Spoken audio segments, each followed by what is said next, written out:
Theory of cost, economics का chapters क्या क्या है?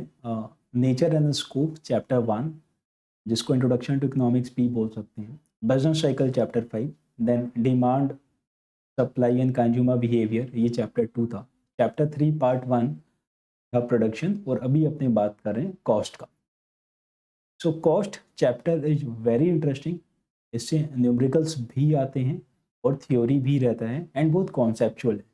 अच्छा बात यह है कि चीज़ें प्रैक्टिकल है, वी कैन कनेक्ट।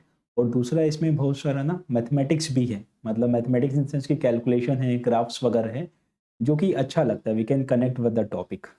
तो कॉस्ट का मतलब क्या होता है ना? कॉस्ट मतलब कि अपना अपना सामान बनाने में जो अपने अमाउंट स्पेंड कर रहा है, राइट? एकदम नॉर्मल तरीके से बात करें तो कॉस्ट का मतलब क्या हुआ कि जो अपना आउटपुट है, जो अपना प्रोडक्शन है, उसको बनाने के लिए अपना कितना आउटफ्लो हो रहा है, वो अपना कॉस्ट है। अब कभी भी अपने सामान बनाते हैं तो उसमें बहुत लोगों का एफर्ट लगता है, राइट? मतलब अपनी बात कर रहे हैं फैक्टर्स ऑफ प्रोडक्शन का। तो फैक्टर्स ऑफ प्रोडक्शन क्या क्या होते हैं, राइट? बता सकते हो फटाफट, फैक्टर्स ऑफ प्रोडक्शन क्या क्या होते हैं? वेरी क्विक है ना? लेट्स मेक इट इंटरेक्टिव, तुम लोग फटाफट रिवर्ट करो। जैसे लैंड इज वन फैक्टर, बढ़िया। तो तुम लोग बोलो, मैं लिखता हूँ।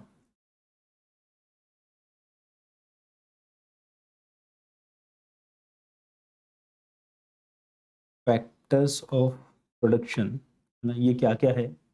Land, capital, entrepreneur, labour. First class. Land, capital,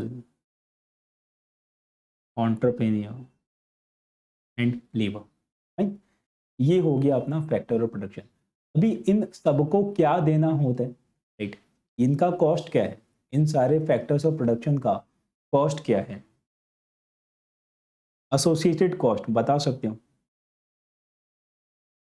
मतलब भाई यूज करेंगे तो कुछ देना पड़ेगा ना, है ना? दादाजी का थोड़ी है।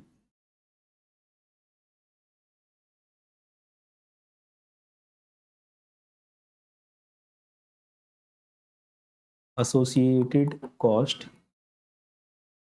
लैंड के केस में क्या लगता है? रेंट लगता है। बहुत बहुत बहुत बढ़िया। कैपिटल किधर लगता है? कैपिटल कैपिटल कैपिटल, कैपिटल का इंटरेस्ट लगता है। बढ़िया। कैपिटल का इंटरेस्ट लगता है। एंटरप्रेन्योर को क्या देना हो? एंटरप्रेन्योर को क्या देना होता है? तो एंटरप्रेन्योर को अपने को प्रॉफिट देना होता है। एंटरप्रेन्योर को अपने को प्रॉफिट देना होता है। और लेबर, वॉइस में यस यस यस, अभी नहीं हुआ, अभी ठीक होगा। बीच में 5 सेकंड के लिए आया था, है ना? परफेक्ट है, सही है। इंडियड पता है, आज आज मेरे को क्लिक किया। आई वाज थिंकिंग कि अपने अभी नवरात्रा में ना क्या कर सकते हैं। आई मीन कुछ तो होना चाहिए ना, अपने बाहर नहीं जा पा रहे हैं। वरना मन तो था कि है ना, अपने कहीं डांडिया वगैरह या कहीं भी, मतलब मे बी पेंडल हॉपिंग के लिए we can go in a group, तो बहुत सही रहता, बट वो तो अब की बार पॉसिबल नहीं है। तो आई वाज जस्ट थिंकिंग कि अपने क्या कर सकते हैं। So one thought that clicked कि है ना, अभी नवरात्रा में माता रानी का जागरण होता है, तो अपने भी 3-4 घंटा का वैसा कुछ ऑनलाइन प्रोग्राम कर सकते हैं। तो तुम लोग भी सोचना व्हाट वी कैन डू, मतलब इट वुड बी फन, है ना? मतलब थोड़ा तो कनेक्ट फील करेंगे and मस्ती कर पाएंगे अपने भी, राइट? क्या बोलते हो?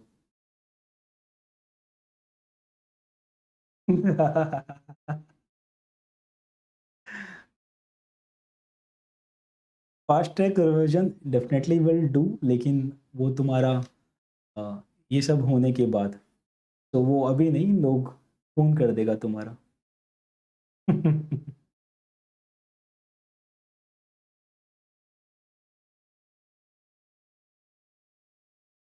डम्पसराज खेलते हैं वीसी पे।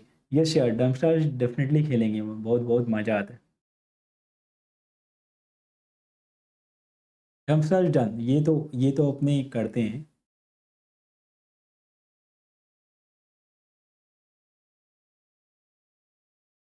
उसके उसके साथ भी ना we can identify list of things. तो सही है। और जोमेटो से तुम लोग कुछ ऑर्डर वॉर्डर करवा देना, है ना, जिससे साथ में हो भी जाए। सो भाई ये सारा जो चीज़ है ना, ये सारा होता है कॉस्ट। बताओ भाई, आपके नाम पे, मेरे नाम पे, तेरे नाम पे, जो तेरा वो मेरा, जो मेरा वो तेरा, क्या मेरा तेरा नाम, है ना। बस करो ऑर्डर, देखा जाएगा। कॉस्ट, ये ये सारा जो है ना कॉस्ट है। रेंट है, इंटरेस्ट है, प्रॉफिट है, वेजेज है। तो भाई सामान बनाएंगे तो कॉस्ट तो देना पड़ेगा कि नहीं देना पड़ेगा, है ना। आज शर्ट बनाओगे तो कपड़ा तो खरीदना पड़ेगा, तो कपड़ा का तो पैसा लगेगा। आज शर्ट की सिलवाई करवाओगे, जब अपनी शर्ट को बनाना है तो कपड़ा को कटवाना पड़ेगा, फिर उसको सिलवाना पड़ेगा। जब सिलवाओगे तो जिससे सिलवाओगे उसको तो कुछ देना पड़ेगा, राइट। तो ये सारा अपना खर्चा लगता है। तो अपना जो सामान बन के आता है ना, राइट, उनमें ये सारा खर्चा इंक्लूडेड रहता है। इनमें ये सारा खर्चा इंक्लूडेड रहता है। अभी कुछ खर्चा होता है जो अपना एक्चुअली पॉकेट से जाता है, कुछ खर्चा जो होता है वो खर्चा तो होता है बट अपने पॉकेट से नहीं जाता, जिसको अपने बोलते हैं एक्सप्लिसिट या इम्प्लिसिट कॉस्ट, जिस पे अपने आएंगे। तो cost is a function of all these things. Cost is a function of all these things, कि इन सारे चीज़ों पर कॉस्ट डिपेंड करता है ना। इन सारे चीज़ों पर कॉस्ट डिपेंड करता है। तो यहाँ पे देखो,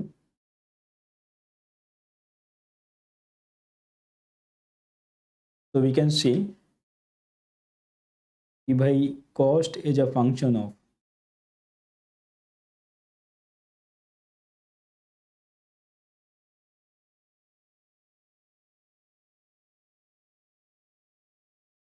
cost is a function of, है ना, क्या क्या चीज़ है इसमें, थोड़ा एक्स्ट्रा ज्ञान भी है।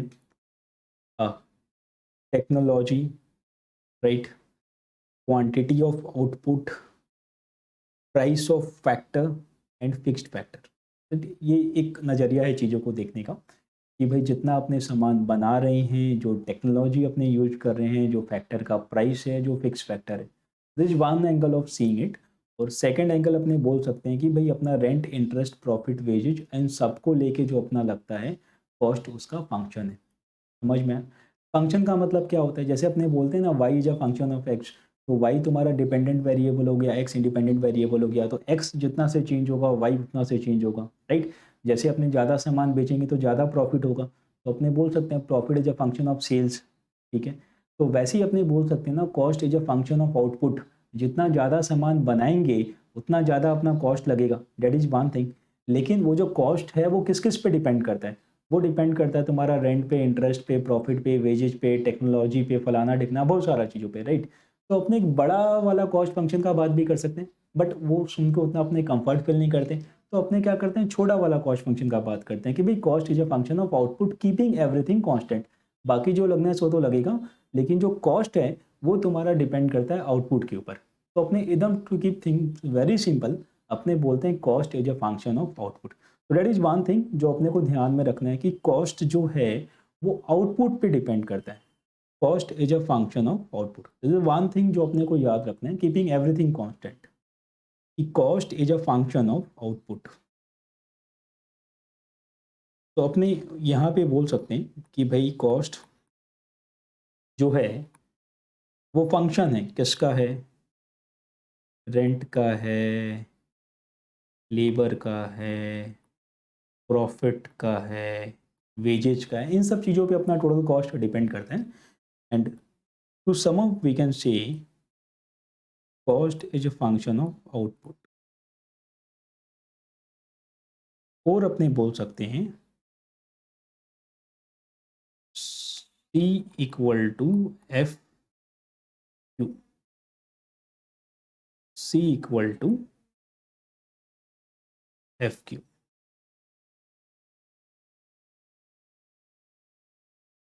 ठीक है। अभी तक कोई दिक्कत नहीं है।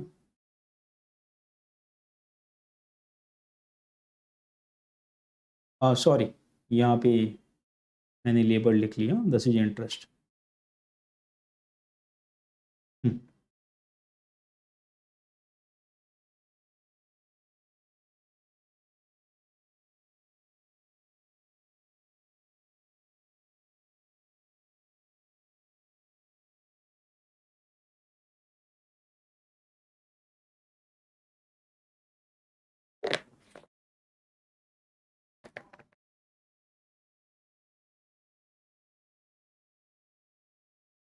ठीक है। अच्छा, कॉस्ट जो है वो तुम्हारा आउटपुट का फंक्शन है, लेकिन जो प्रोडक्शन होता है वो तुम्हारा इनपुट का फंक्शन होता है, राइट। प्रोडक्शन मतलब अपने कितना सामान बनाएंगे, तो भाई कितना सामान बनाओगे, है ना। अभी मानो कि तुम्हारा एक मशीन है जिसमें आलू डालते हैं तो सोना निकलता है, तो भाई तुम्हारा सोना कितना निकलेगा, जितना ज़्यादा तुम आलू डालेगा, है ना, और आलू डालेगा और सोना, और आलू और सोना। तो वैसी जो प्रोडक्शन होता है वो क्या होता है, production is a function of input. तो ये एक बेसिक सा चीज़ है जो याद रखना। इस पे अपने एक डिस्कशन करेंगे जब अपने कॉस्ट कर्व्स पे बात करेंगे, है ना, अच्छा खासा डिस्कशन विल डू। तो याद रखना कि जो प्रोडक्शन था वो इनपुट का फंक्शन था, और जो कॉस्ट है वो आउटपुट का फंक्शन है, राइट। प्रोडक्शन इनपुट का फंक्शन, कॉस्ट आउटपुट का फंक्शन। तो यहाँ पे अपने लिखते हैं प्रोडक्शन एज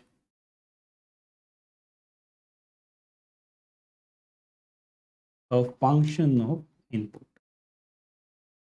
जो प्रोडक्शन है वो तुम्हारा इनपुट का फंक्शन है। चलो यहाँ तक तो समझ में आ गया कि भाई आदमी काम करेगा तो उसको पैसा चाहिए, राइट। अभी वो आदमी कौन हो सकता है, लेबर हो सकता है, या खुद ओनर हो सकता है, एंटरप्रेन्योर हो सकता है, राइट। फिर अपने को किसका और पैसा लगता है, लैंड का पैसा लगता है, कैपिटल का पैसा लगता है, लैंड के अगेंस्ट में रेंट लगता है, कैपिटल का इंटरेस्ट लगता है, लेबर का वेजेज लगता है, एंटरप्रेन्योरशिप का रिटर्न होता है जिसको अपने प्रॉफिट बोलते हैं। अब अपने कभी भी इकोनॉमिक्स में बात करते हैं तो दो टर्म है जो अपने को हमेशा याद आते हैं, one is short run and one is long run. तो इस पे अपने को एब्सोल्यूट क्लैरिटी होना चाहिए कि शॉर्ट रन क्या होता है और लॉन्ग रन क्या होता है। फटाफट बता सकते हैं what is short run, what is long run, any idea, short run किसको बोलते हैं, लॉन्ग रन किसको बोलते हैं।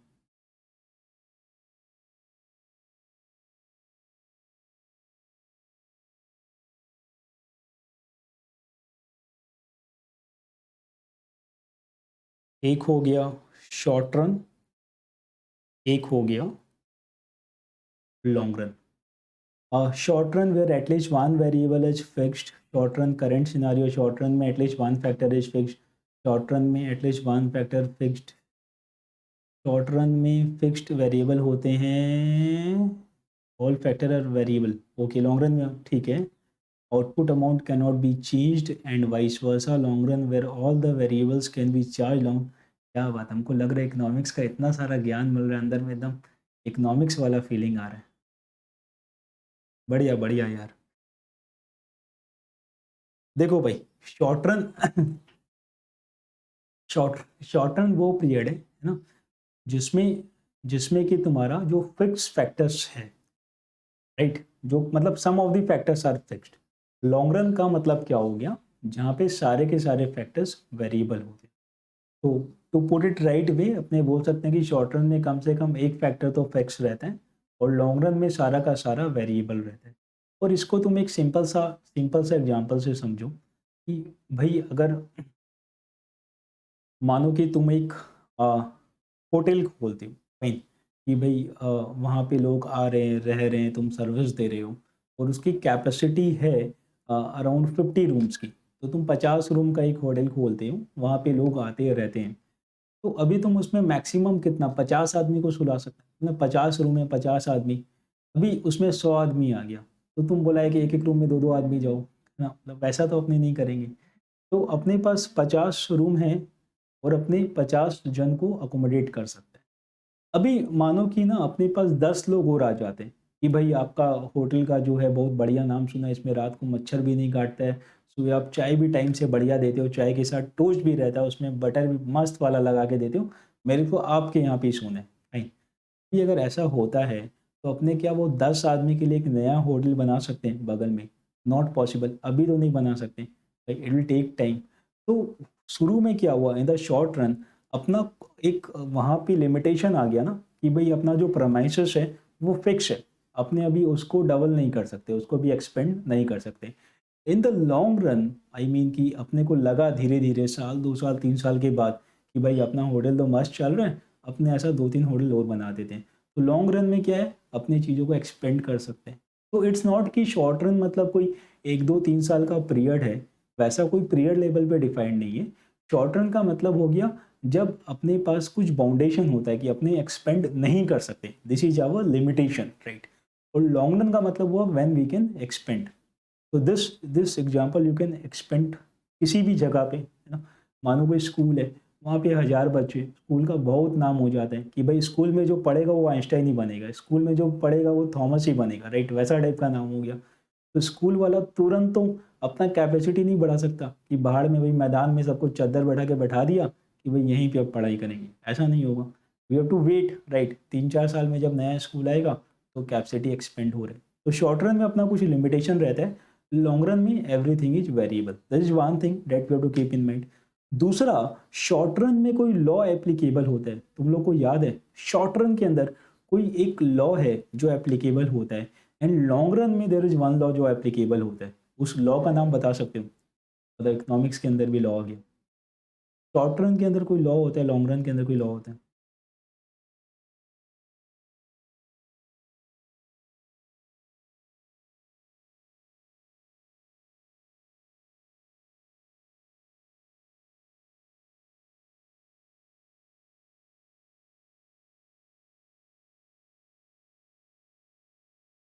तो शॉर्ट रन का मतलब हुआ at least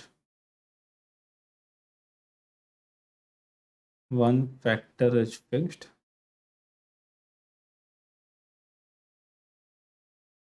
all factors are variable. Law of variable proportion for short run, law of return to scale for long run. क्या बात किया, बहुत बढ़िया।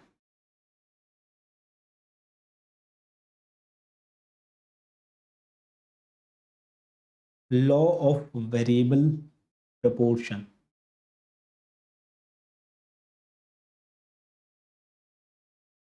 तुम लोगों का कभी मन नहीं किया इको ऑनर्स लेके पढ़ना चाहिए, मतलब इतना स्ट्रॉन्ग इकोनॉमिक्स है तुम लोगों को, कि तुम लोग को लगा कि बीकॉम ऑनर्स बढ़िया है इको से, इसलिए तुम लोग बीकॉम में आ गए?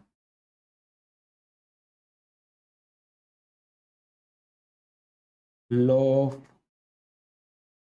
रिटर्न्स टू स्केल, ठीक है। तो ये दो लॉ है, इन दोनों लॉ का डिस्कशन ऑलरेडी प्रोडक्शन चैप्टर में हो चुका है। अब चेंज कर सकते हैं अभी, हाँ भाई, मतलब भाई तुम लोग जैसा होनहार स्टूडेंट जाएगा तो कॉलेज का प्रिंसिपल तो पहले आके बोलेगा कि भाई आप अभी तक कहाँ पे थे, है ना, आप आइए। डबल तुम लोग को अलाउ कर देगा एज एक्सेप्शन कि भाई तुम लोग बीकॉम भी करो इको भी करो, है ना, मतलब पढ़ाई एक ही करो, दो एग्जाम तो दो डिग्री, डबल ग्रेजुएट। ऐसा रेयरली कहीं होता होगा। लोग अपने डबल एमए सुनते हैं ना, डबल एमए, ने बोलेंगे डबल ग्रेजुएट। बीकॉम के बगल में बीएससी लिख देंगे, सामने वाला कंफ्यूज हो जाएगा बीकॉम है कि बीएससी।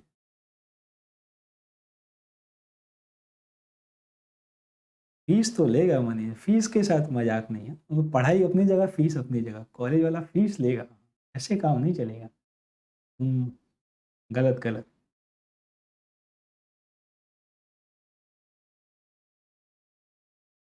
अब देखो भाई, अपने को, है ना, बहुत सारा कॉस्ट का बात करना है अभी, बहुत सारा अपने कॉस्ट का भी बात करेंगे। तो तीन कॉस्ट का अपने बात करते हैं, उसके बाद और वैरायटी पे विल डिस्कस कि भाई फिक्स क्या होता है, वेरिएबल कॉस्ट क्या होता है ना, स्टेप लेडर कॉस्ट क्या होता है। उसके बाद फिर और भी है, एक्सप्लिसिट है, इम्प्लिसिट है, आउटले है, अकाउंटिंग है, संक है, हिस्टोरिकल है, रिप्लेसमेंट है, प्राइवेट है, सोशल है, राइट, पूरा खानदान है कॉस्ट का, जो अपने को भी डिस्कस करना है कि हर एक कॉस्ट का क्या मतलब होता है, डायरेक्ट है, इनडायरेक्ट है। अच्छा अच्छा अच्छा अच्छा, मनीष, अरे मनीष का स्कूल नहीं चला ऐसा बात नहीं है, मनीष का स्कूल इतना चल गया कि वो साथ में कॉलेज भी खोल लिया। कि मनीष का स्कूल भी है, कॉलेज भी है।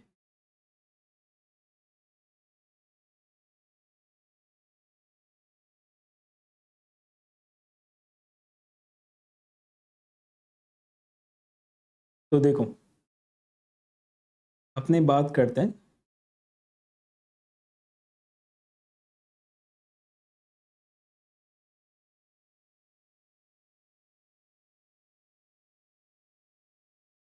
टाइप्स ऑफ कॉस्ट, बहुत अलग अलग एंगल से बहुत तरह का कॉस्ट का अपने बात करेगा। लूट लो मेघना को तुम लोग, हाँ एक बार वो डोनेशन दे दी तो हर बार मेघना ही देगी। अब ये तो नहीं कि तुम भी 10-5 रुपया निकाल के डोनेशन दो, मेघना ही देगी। हाँ सही है, वही हो गया, अंगली पकड़े तो आदमी गला पकड़ने पे आ जाता है। Types types types of cost.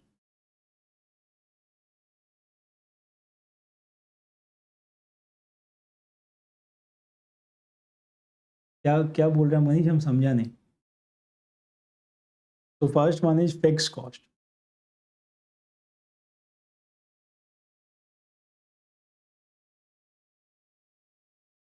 तो फिक्स्ड कॉस्ट का मतलब क्या हुआ, वो जो कि फिक्स रहता है। नाउ डू रिमेंबर कि अपने जो भी डिस्कशन कर रहे हैं ना अभी, शॉर्ट टर्म का बात कर रहे हैं, क्योंकि तुम लोग बोलेगा यार फिक्स कॉस्ट फिक्स कैसे होता है, लॉन्ग रन में तो वेरिएबल होता है। उतना ज़्यादा ना कन्फ्यूजन में मत घुसो, राइट। मनीष बोल रहा है डोनेशन सर देंगे इस बार, अरे नहीं नहीं मेघना देगी ना, मेघना दी थी लास्ट बार, मेघना इस बार भी देगी, कोई कोई टेंशन नहीं। तो फिक्स्ड कॉस्ट जो होता है वो तुम्हारा हर बार फिक्स रहता है, हर बार मतलब कि शॉर्ट रन में वो फिक्स रहता है। हमारा अपना जो आउटपुट है वो चेंज होगा, तो उस पर अपना फिक्स कॉस्ट जो है वो चेंज नहीं होता। ठीक है, this one thing that we need to keep in mind. तो इस सेम चीज को अगर अपने ग्राफ करें तो कैसा होगा।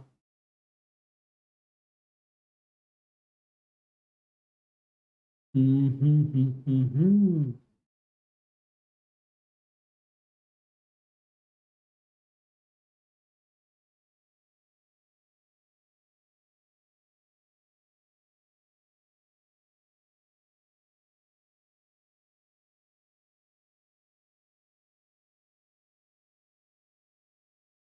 देख लो कितना मस्त वाला ग्राफ बनाया है, लोग बना सकते हैं ऐसा।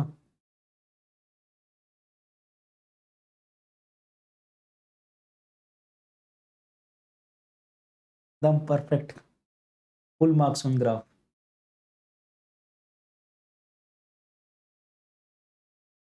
भैया भी गला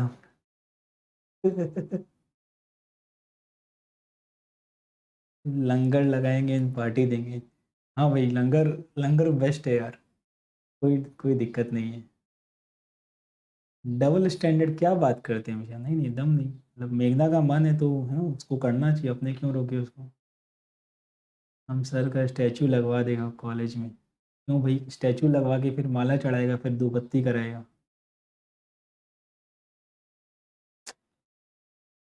छोड़ो अभी, अभी यहाँ पे ध्यान दो, अभी डोनेशन वोनेशन का बात नहीं है, बाद में करेंगे।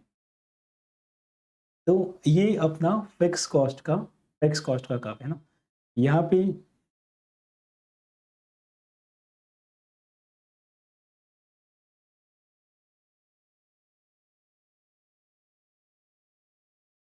क्वांटिटी और यहाँ पे कॉस्ट।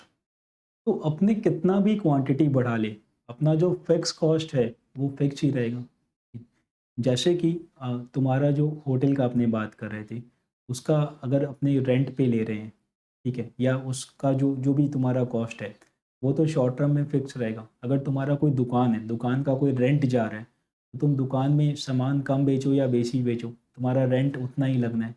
सेम विथ फैक्ट्री, उसके अंदर बहुत सारा मशीन्स है, मशीन का रेंट वगैरह हो गया, राइट।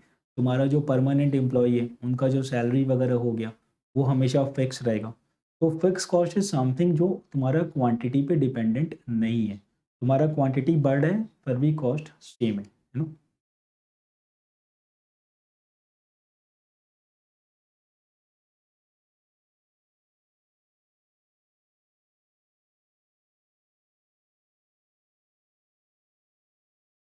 तो फिक्स्ड कॉस्ट में सबसे पहले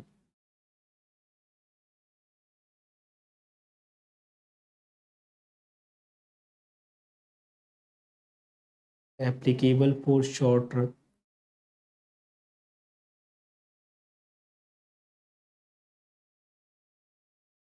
fix cost is independent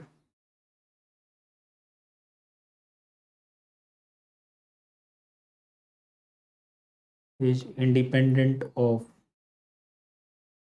number of units of output, ठीक है, आउटपुट से कुछ भी फर्क नहीं पड़ता।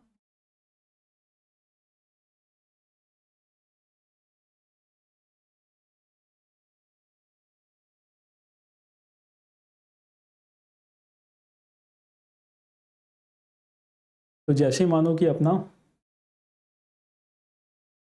क्वांटिटी फिक्स कॉस्ट, अपना फिक्स कॉस्ट है 50,000, ठीक है, अपना फिक्स कॉस्ट है 50,000, तो अपने कुछ नहीं बनाएंगे तो भी 50,000 लगेगा, है ना। अपने 1 यूनिट बनाएंगे तो भी 50,000, 2 बनाएंगे तो भी 50,000, और 100 बनाएंगे तो भी 50,000। Clear?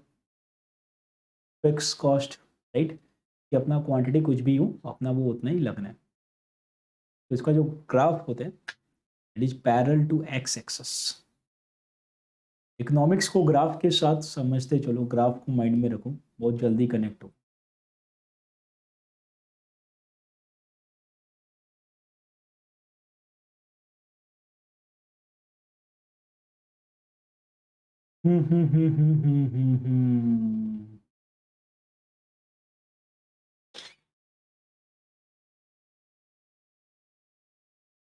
Second one is variable.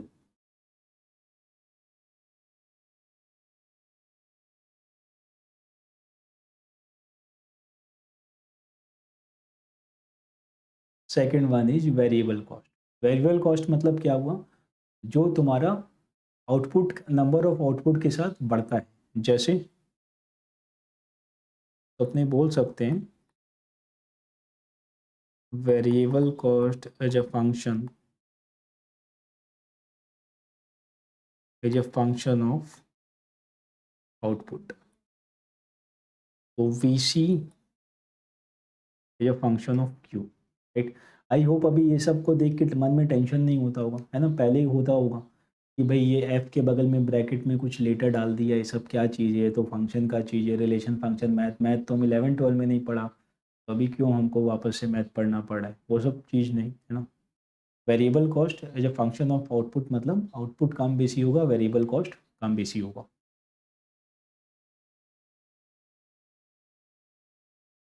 जैसे कि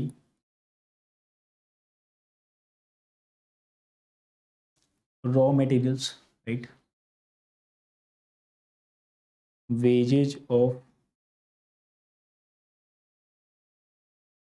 टेम्पररी लेबर, राइट। ध्यान रखना है ना, टेम्पररी और परमानेंट। जो परमानेंट है उसको तो अपने को सैलरी देना ही होगा ना, अपने बनाए या नहीं बनाए। जो टेम्पररी स्टाफ है उसको अपने कम बेसी कर सकते हैं, इसको अपने कैजुअल लेबर्स भी बोलते हैं, इनको अपने कैजुअल लेबर्स भी बोलते हैं। या अपने, तुमने एक नाम सुना होगा दिहाड़ी मजदूर करके, नाम सुना है, दिहाड़ी मजदूर, दिहाड़ी मजदूर।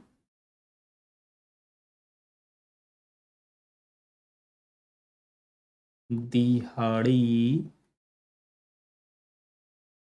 मजदूर, राइट। नहीं, क्या बात करते हो, कोई तो हाँ बोल दो यार, कोई तो अपना देश का इंसान। नहीं, हाँ मनीष सुने, रश्मि भी सुने, ज्ञान भी सुने। बताओ तुम लोग क्या इकोनॉमिक्स करेगा, बताओ दिहाड़ी मजदूर का नाम नहीं पता। ट्रांसफर करो वापस, वापस बीकॉम में आओ।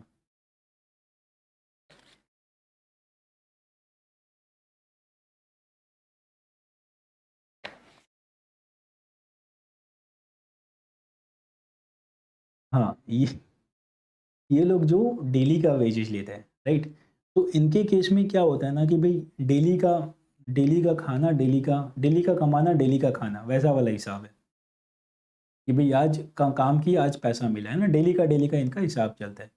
तो जो दिहाड़ी मजदूर होते हैं, अपने पास काम है तो अपने ज़्यादा मजदूर को हायर कर लेंगे, अपने पास काम नहीं है तो अपने कम मजदूर को हायर करेंगे, वैसा वाला इनका पोजीशन रहता है। फाइन। तो ये सारा तुम्हारा वेरिएबल कॉस्ट फैक्टर में आता है। इसका बहुत परफेक्ट एग्जांपल जो अपने कनेक्ट कर पाएंगे वो कैटरिंग सर्विसेज है, राइट। कैटरिंग सर्विसेज में क्या होता है कि मानो कि तुम ना हलवाई है, अब हलवाई बोलेगा तो तुम लोग को दिल पे लगेगा, तो भाई तुम लोग कैटरर है, तुम लोग शेफ़ है। शेफ़ बोलने से थोड़ा-सा वैसा वाला फ़ीलिंग आ रहा हो।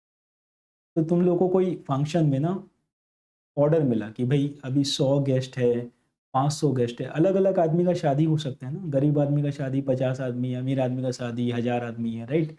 शादी अलग-अलग जगह हो सकता है, राइट? इट कैन बी कोई 5 स्टार होटल्स में है, कोई लॉन में है या कोई प्राइवेट प्लेस में है, कोई फार्म हाउस में है, अलग-अलग जगह पे हो सकता है। अलग-अलग क्यूज़ीन्स हो सकता है वहाँ पे, राइट? तो अभी मैं आइटम के नाम तो नहीं गिनाऊँगा क्योंकि फिर तुमको भी खाने का मन करेगा, मेरा भी करेगा। तो होगा क्या कि डिपेंडिंग ऑन दी रिक्वायरमेंट अपने को वहाँ पे अलग-अलग स्टाफिंग चाहिएगा, राइट? तो तुम देखना कभी-कभी तुम लोग शादी में जाता होगा, तो वहाँ पे ऐसा होता होगा कि तुम लोग ना कोई वहाँ पे मॉकटेल पीने के लिए बस ऐसे हाथ में लेता ही होगा कि दूसरा वहाँ पे एक हाउसकीपर आ जाता है, बोला कि सर पी लिए तो दे दीजिए। तो तुमको लगता होगा भाई रुक जा, पीने दे मेरे को, पीने दे उसके बाद तुम ले जाना खाली ग्लास को, राइट? वैसा टाइप का तुम शादी देखा होगा। वैसा तुम शादी देखा होगा जब तुम भई मॉकटेल उठाया, पी लिया, अब आधा घंटा तक तुम ग्लास हाथ में लेके रखा है, कोई तुमसे लेने के लिए नहीं आ रहा है, राइट? तो अलग-अलग रिक्वायरमेंट होता है ना? सब जगह का। तो उसके हिसाब से अपने को वहाँ पे स्टाफ को रिक्रूट करना पड़ता है, राइट? तो वो जो अपने स्टाफ को रिक्रूट करते हैं, वो जो होता है तुम्हारा वो डेली वाला हिसाब रहता है, कि भई आ जाओ, आओ पैसा लेके चल जाओ। तो वो एकदम एंटायरली वेरिएबल कॉस्ट है। तुम्हारे हाथ में कोई काम आया, तुम आदमी लोगों को बुलाया, वो लोग 1 दिन काम किया, तुम पैसा दिया, काम नक्की।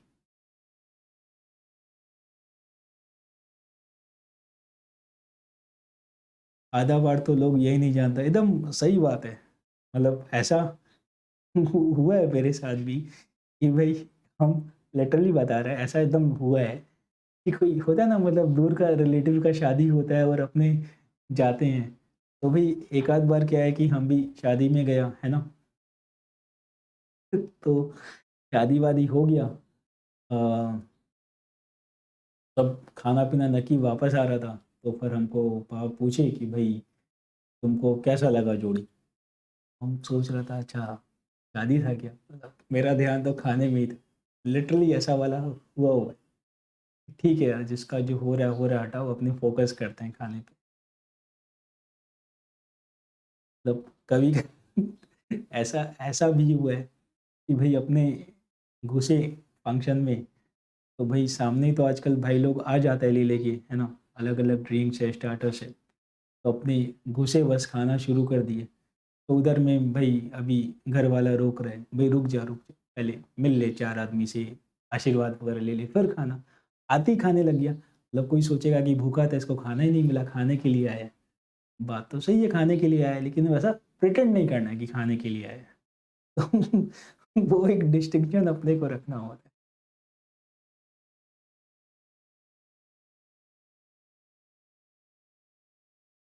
तो भई ये होता है वेरिएबल कॉस्ट, है ना? अब वेरिएबल कॉस्ट का वापस से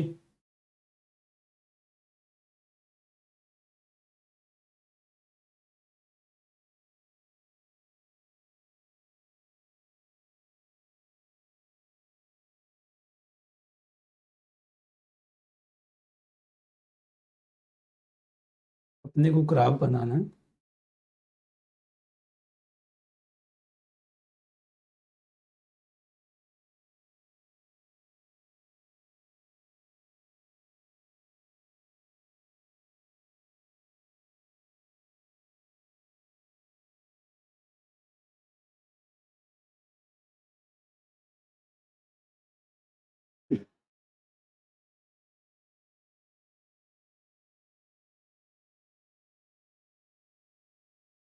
ठीक है? हाँ, कैटरिंग। हाँ, शादी में कैटरिंग का 1 मिनट प्लेट अमाउंट होता है, वो तो फिक्स्ड हुआ ना। मेरा तो मन एक बार बिना बुलाए शादी में जाने का, खाने का। हाँ, मेरा भी बहुत बहुत मन है यार।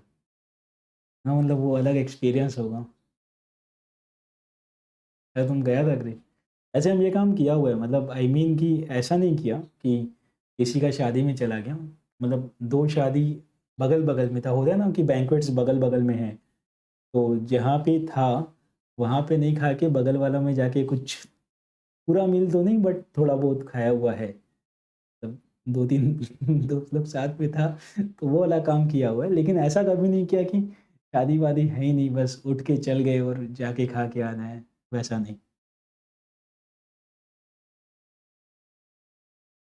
तो बगल-बगल वाला में क्या होता है ना, थोड़ा-सा रिस्क नहीं रहता है। मतलब अगर कोई बोले कि भाई कौन है? तो अपने ऐसा प्रिटेंड कर सकता है कि अच्छा ये नहीं है कि अच्छा बगल वाला था, गलती हो गया ना, तो थोड़ा सेफ रहता है। पूरा नया वाला में थोड़ा-सा पर सोच के जाना होगा। हाँ, स्टेडल में ये कन्फ्यूज़न डेफ़िनेटली होता है। मतलब वहाँ तो कन्फ्यूज़न नहीं हो, ऐसा नहीं हो सकता है। तो कैटरिंग की तरफ से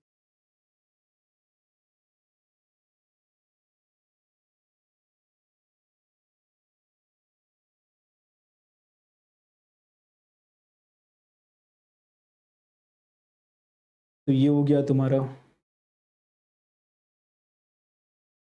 क्वांटिटी, ये हो गया कॉस्ट, ठीक है?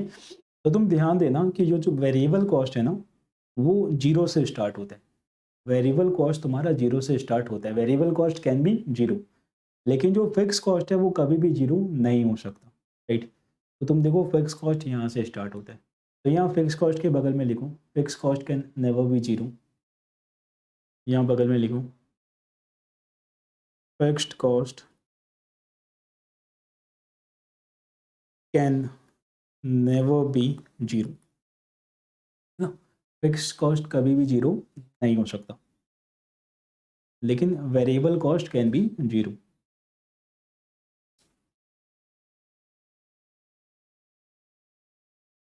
वेरिएबल कॉस्ट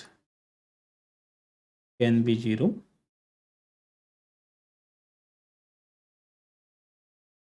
तो variable cost curve starts from origin. तो अभी अपने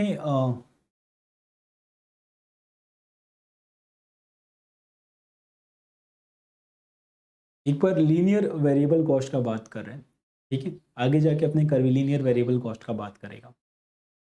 एक हो गया फिक्स कॉस्ट, जो कि हमेशा सही है। अच्छा, वेरिएबल कॉस्ट में भी अगर अपने एक टेबल बनाते हैं, क्वांटिटी वेरिएबल कॉस्ट, ठीक है? तो 0 के लिए 0 है, और 1 यूनिट इट इज 1000, और 2 ये हो गया 2, और 3 ये हो गया 3, ना? And 400 it would be 1 lakh, ठीक है? तो 0 के लिए 0 है, 1 के लिए 1000, 2 के लिए 2000, 3 के लिए 3000, 100 के लिए 1 लाख। ये हो गया अपना variable cost.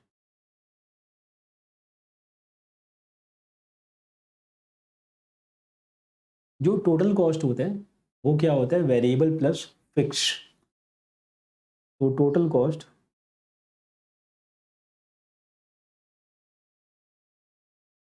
Equal to variable cost plus fix cost. तो अगर अपने ऊपर वाला दोनों टेबल को मर्ज कर दें, अगर अपने ऊपर वाला दोनों टेबल को मर्ज कर दें, तो क्या होगा? Quantity, fix cost, variable cost, total cost. So 0, 1, 2, 100। Fix cost कितना है? 50, 50, 50, 50। वेरिएबल 1, 2, 1 लाख। टोटल कॉस्ट कितना होगा बताओ? टोटल कितना होगा?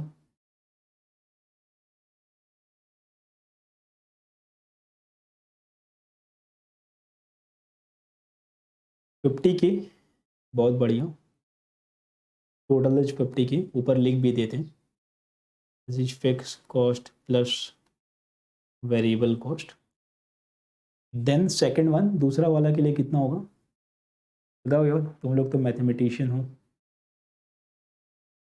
दूसरा वाला would be 51, right, perfect Rashmi season, sorry case 51, 50, 51, 52, 1.5, okay Priyanka, 52, और ये हो गया 1,50,000, ठीक है ना, मस्त हो गया अपना परफेक्ट, अपना टेबल बन गया ना।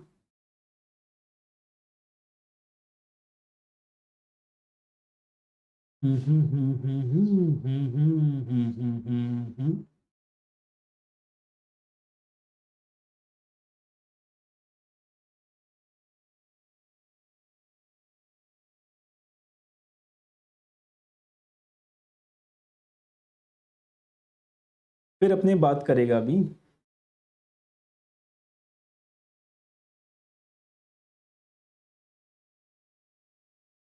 स्टेप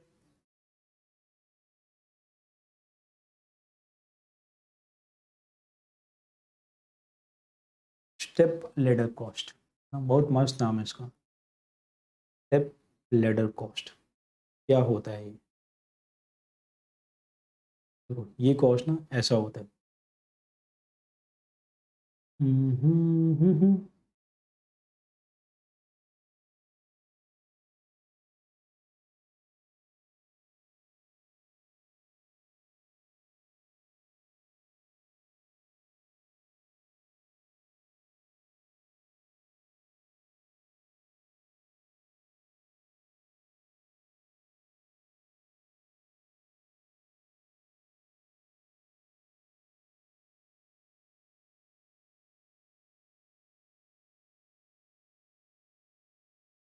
कभी वेरिएबल, कभी फिक्स, कभी खुशी, कभी गम।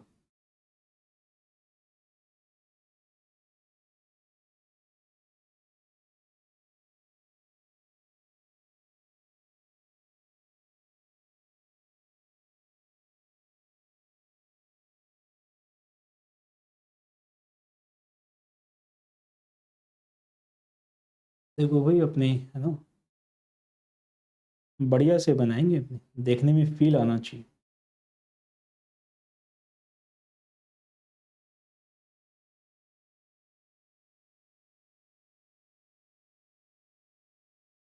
लग रहा ना कोई हवेली का सीढ़ी है वैसा टाइप का।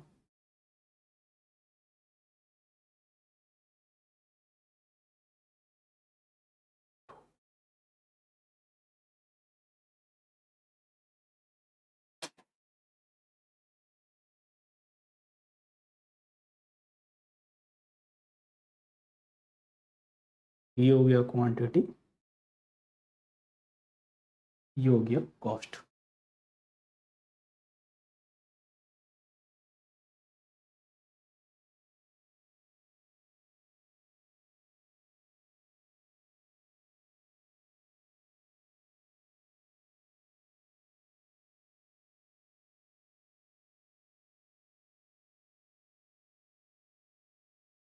तो एग्जांपल दे सकते हो स्टेप लेडर का?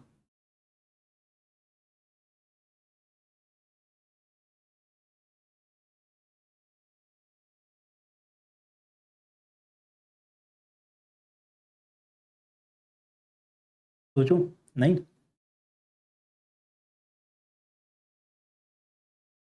रेट ऑफ इंटरेस्ट, अच्छा, और कुछ?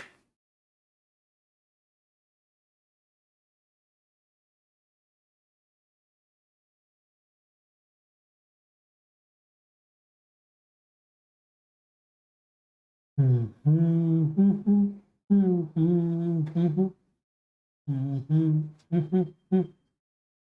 देखो एक एक अच्छा एग्जांपल है इसका।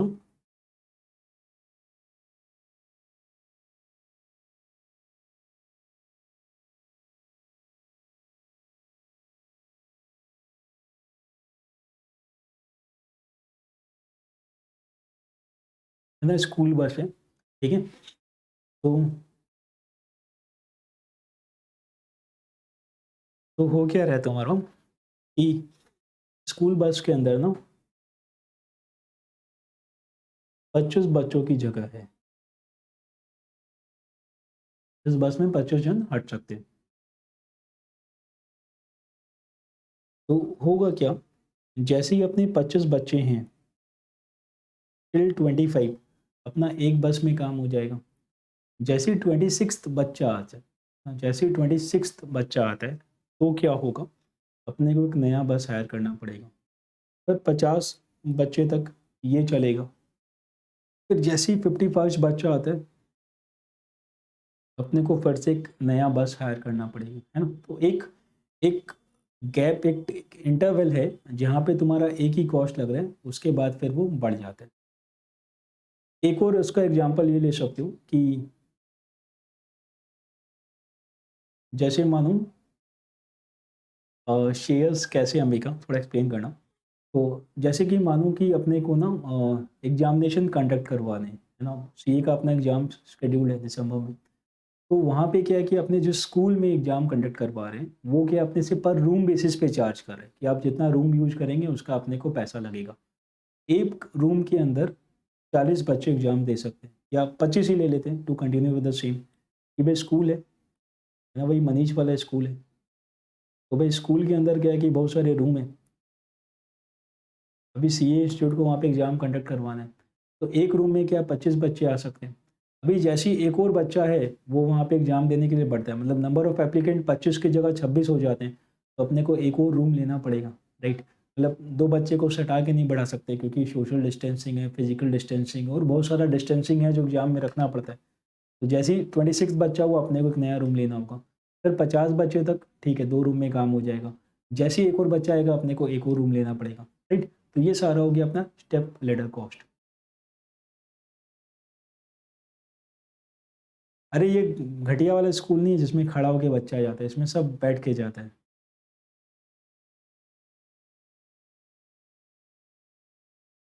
नहीं, नहीं, नहीं अंबिका, वैसा नहीं।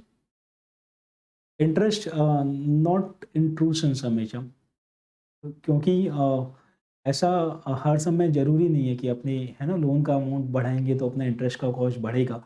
It can be so, I mean वैसा भी होता है कि अगर अपने लोन का अमाउंट बढ़ाएँगे तो इंटरेस्ट का कॉस्ट कम होता है, राइट? फिर और बढ़ाएँगे तो कम होता है, but not in true sense. तो समझने के लिए अपने, है ना, ऐसा कुछ लेते हैं जिससे डायरेक्टली वो क्लिक कर जाए। इट कैन बी, अपने रिलेट कर सकते हैं। तो भाई अपने जिस बच्चा का स्कूल, यहाँ पे कोई खड़ा होके कोई लटक के नहीं जाएगा, सब बैठ के जाएगा, राइट? अपने जो एग्जाम सेंटर का बात करें, वहाँ पे एक रूम पे 25 जन ही बैठेगा, 26 उस रूम में अलाउ नहीं होगा, तो वो नया रूम में जाएगा। वैसा ये हो गया अपना स्टेप लेडर कॉस्ट।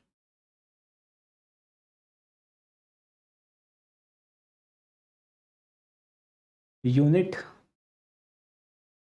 कॉस्ट, तो 0 से लेके 25 तक अपना कॉस्ट है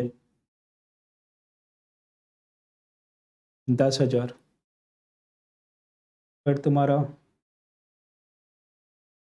26 से लेके 50 तक, फिर कॉस्ट 20, 51 से 75, पर हो गया ये अपना 30। इस तरीके से ये काम करता है स्टेप लेडर।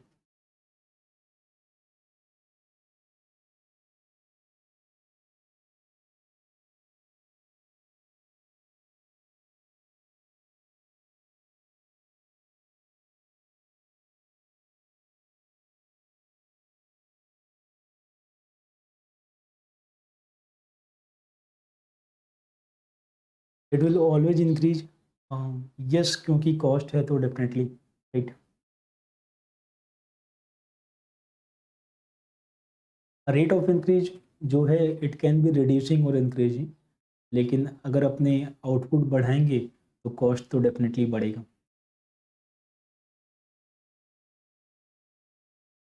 अच्छा, बच्चे कम हो गए तो बच्चे कम हो गए तो अपने एक बस को बोल देंगे भैया नहीं चाहिए अपने को, right? Depend on the contract. अगर अपना मंथली कॉन्ट्रैक्ट है तो एक महीना का पैसा देना होगा, साल भर का तो उपाय नहीं है। तब अपने एक काम करेंगे, बस को अपने भाड़ा पे चला लेंगे ना। मतलब इसको होता है ना बहुत बार, स्कूल बस वाला रास्ता में चलता रहता है, अपने रास्ता में निकाल लेंगे।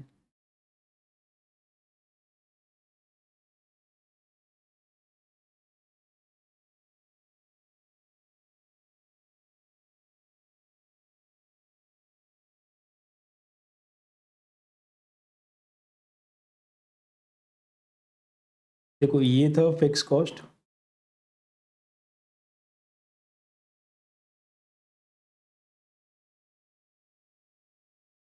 ये अपने बात किया था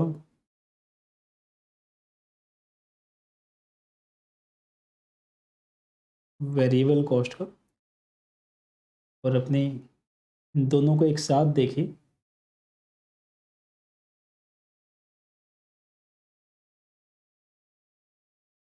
तो ये टोटल कॉस्ट, ये वेरिएबल कॉस्ट, ये फिक्स कॉस्ट, है ना। अगर अपने एक साथ देखें तो ये कुछ ऐसा अपने को दिखाई देगा। हाँ भाई, पब्लिक पास।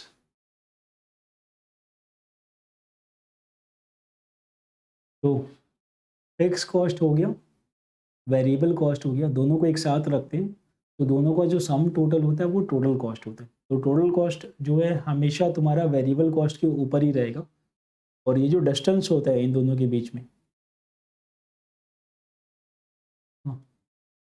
फिजिकल डिस्टेंस, सोशल डिस्टेंस, जो भी डिस्टेंस है, ये जो डिस्टेंस है ये जो है फिक्स कॉस्ट को रिप्रेजेंट करता है।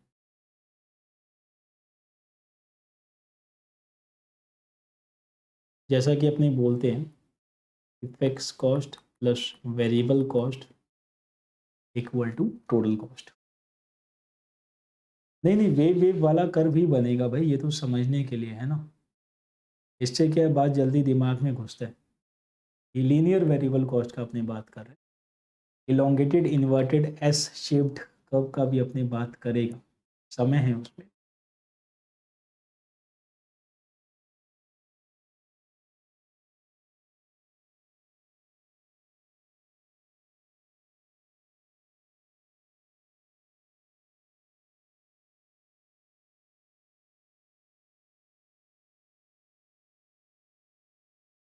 अब देखो भाई, यहाँ पे कुछ ज्ञान की बातें हैं।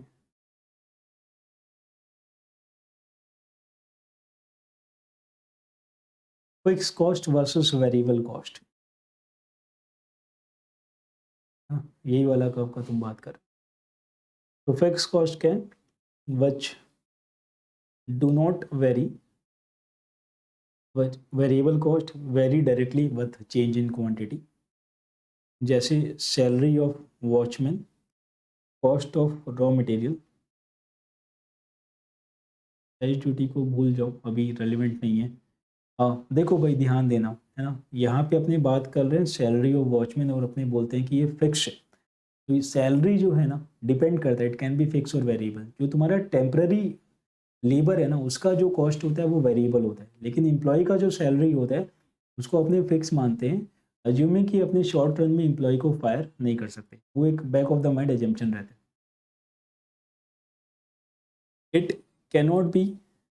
It cannot be changed in the short run, it can be changed in short run। Cost at zero output अपने को पता है, it cannot be zero even if there is no production, देना पड़ेगा। ये जीरो होता है अगर प्रोडक्शन नहीं है। Factors of production, it is incurred on fixed factor like land building, it is incurred on variable factor like labor। Total fixed cost is a horizontal straight line parallel to x-axis, as fixed cost remains same at all level of output। PVC is elongated H-shaped curve turned upside down, it is first concave to x-axis and then convex to x-axis। ये जो ज्ञान वाला बात है this will discuss, ठीक है, ये अपने थोड़ा बाद में बात करेंगे। This is because VC increases initially at decreasing rate and then remains constant and finally increases at increasing rate। Is something we'll come to it later। ये था अपना फिक्स कॉस्ट और वेरिएबल कॉस्ट के बीच में डिफरेंस। ठीक है, एक बार पढ़ लो वापस से, 1 मिनट इसको शांति से पढ़ लो।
हो गया?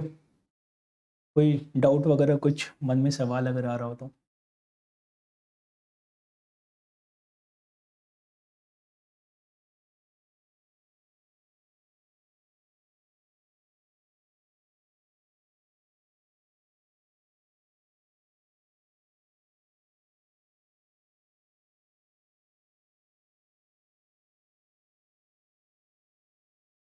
नहीं, बढ़िया।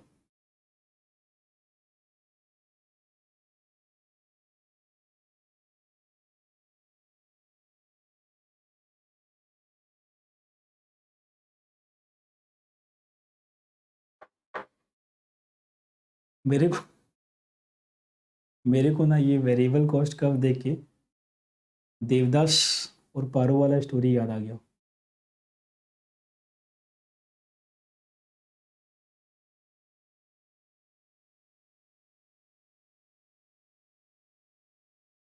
है ना? देखो, पहले पहले क्या होता है कि जो देवदास होता है ना, वो वो वो मानो देवदास नहीं होता, वो कोई और होता है, मेरे को नहीं पता उसका नाम क्या था। लेकिन वो जो भी होता है ना, तो खाली देव होता है, मान लो दास नहीं होता है। तो यहाँ तक ना, वो देव वाला स्टेट में रहता है, मतलब वो कभी कभी पीता है, राइट? मतलब मे बी कोई फंक्शन हो गया उसमें, या फिर बाई मंथली पी लिया, या फिर फोर्ट नाइटली, है ना, वैसा वैसा टाइप का, मतलब शौकियाना कभी कभी, मतलब नहीं, तुम लोग सुना होगा कि कोई किसी को पूछते हैं आप लेते हैं क्या, भाई शौकियाना लेते हैं ना, कुछ कोई ऑफर कर दे तो वैसा टाइप का।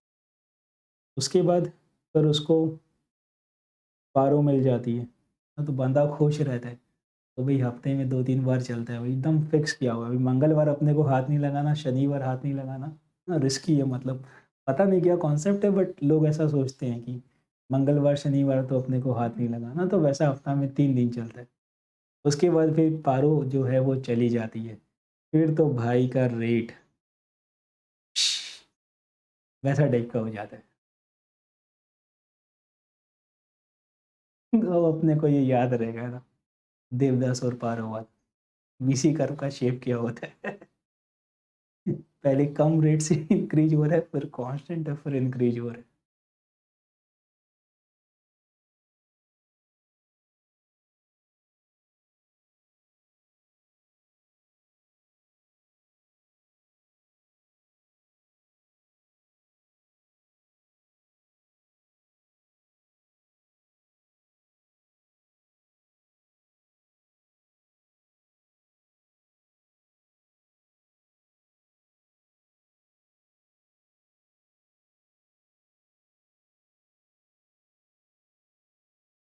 हम्म।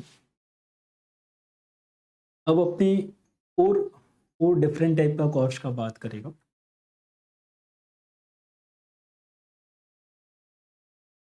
सो एक है तुम्हारा डायरेक्ट कॉस्ट और इनडायरेक्ट कॉस्ट।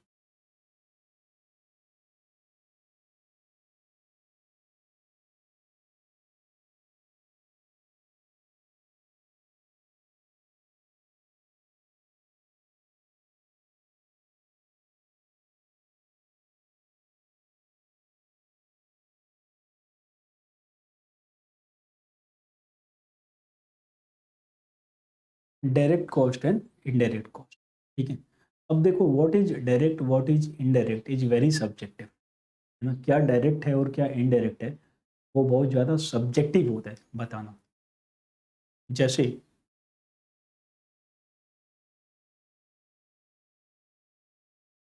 पहले एक काम करो, let's make a chart.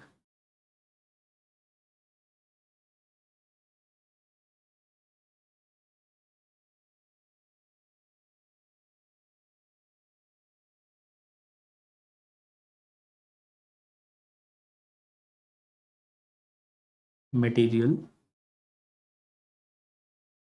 Labour expenses, ये वाला हमने अकाउंट्स में भी डिस्कस किया था।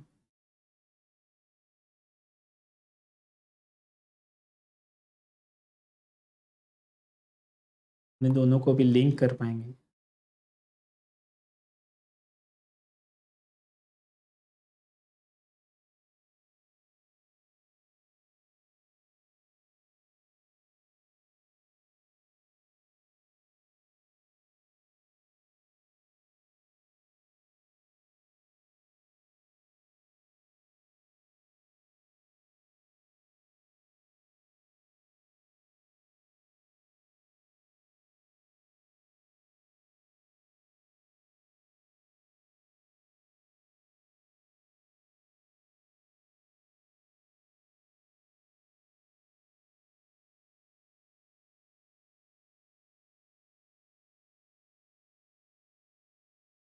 ठीक है, इसको बना लो।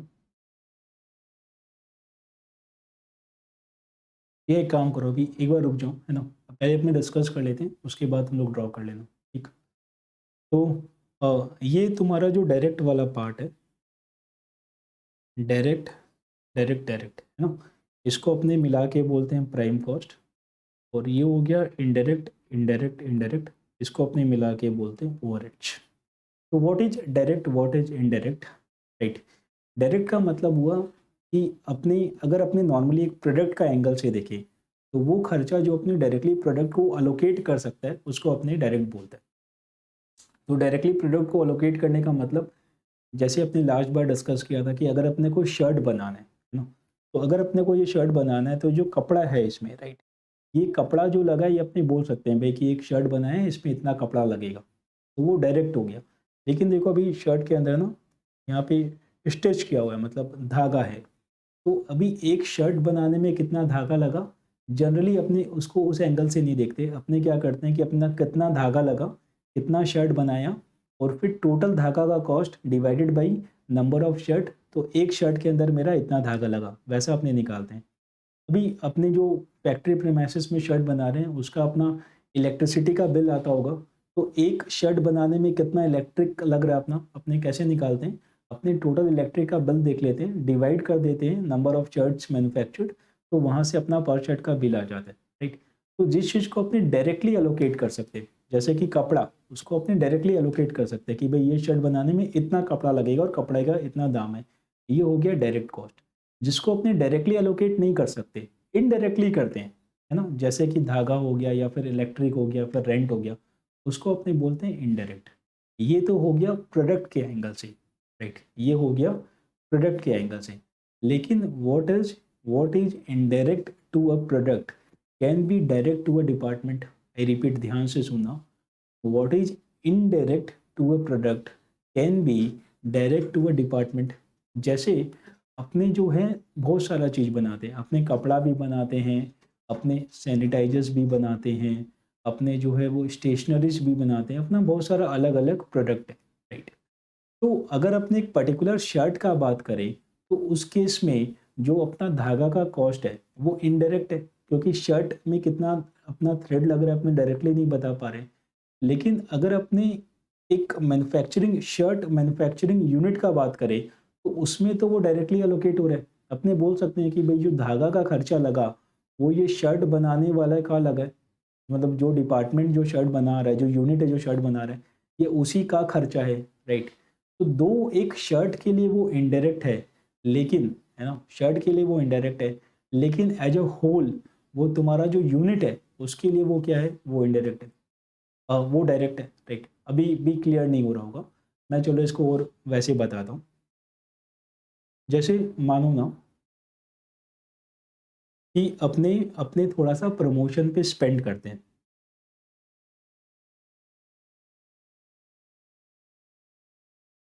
फाइन, अपने प्रमोशन पे स्पेंड करते हैं।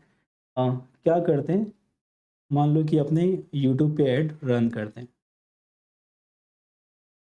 यूट्यूब पे अपने ऐड रन करते हैं, किस चीज़ का अपने ऐड रन करते हैं, अपने ऐड रन करते हैं सीए फाउंडेशन, ठीक है, और CA inter accounts.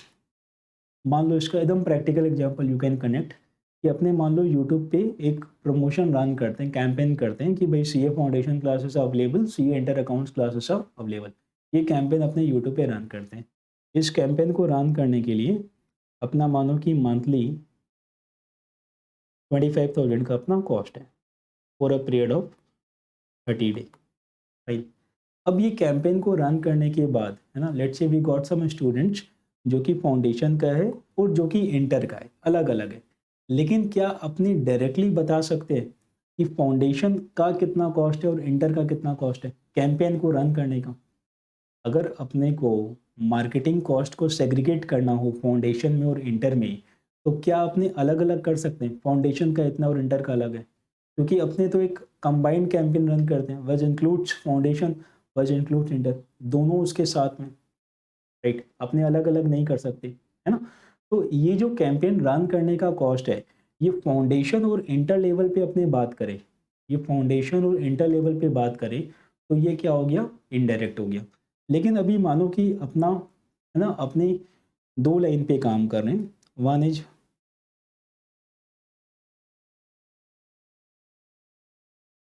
One is professional classes, ठीक है, और दूसरा वाला हो गया तुम्हारा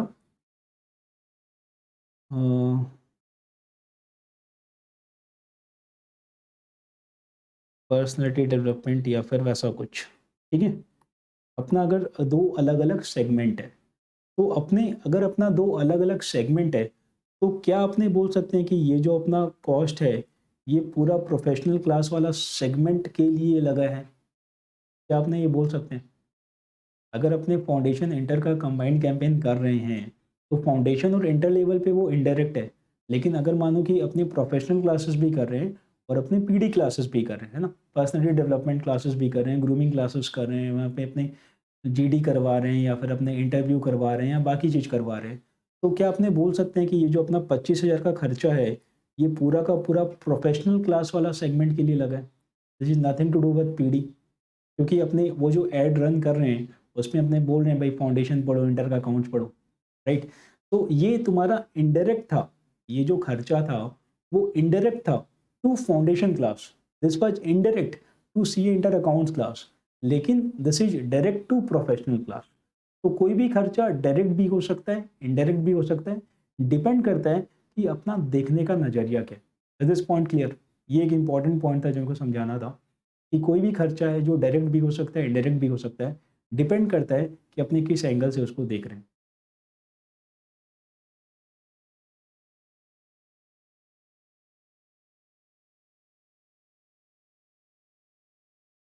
सो campaigning cost is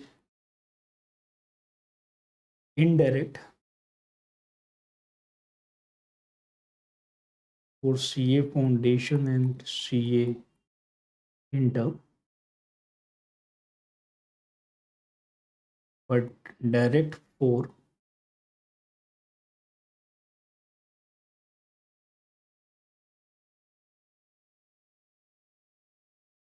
professional classes segment. Direct for professional classes segment.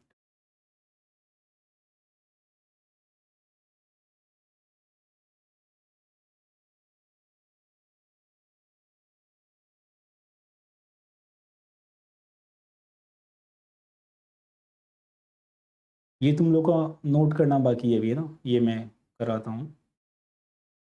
पहले यहाँ पे आ जाओ।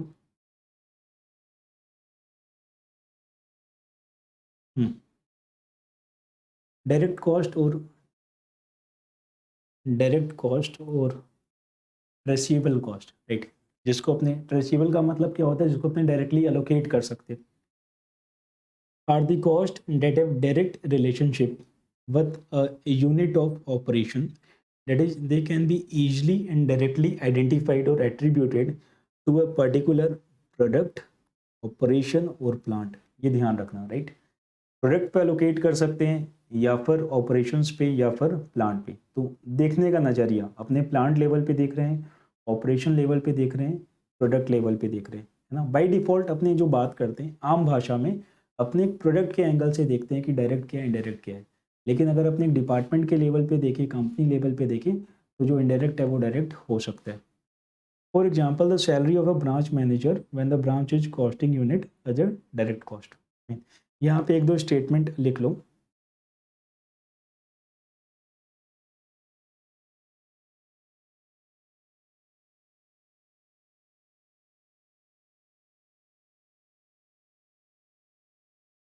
sorry, in general,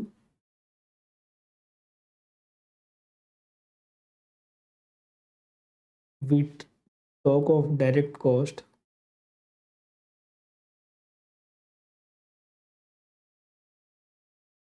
for a product,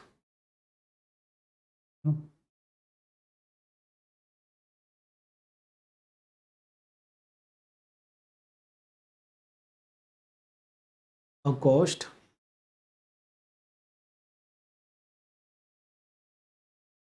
is direct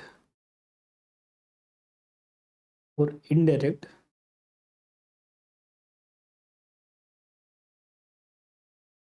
depends on the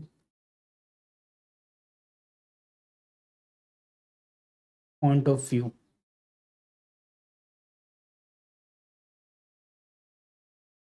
Overhead cost is indirect cost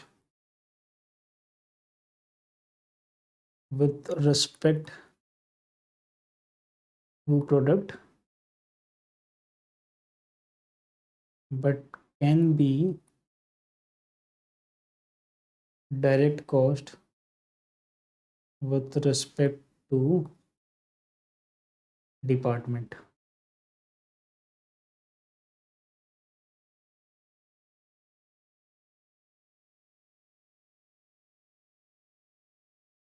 तो ये लिख लो, ये पढ़ लो, उसके बाद अपने वो चार्ट कॉपी करते हैं, ठीक है।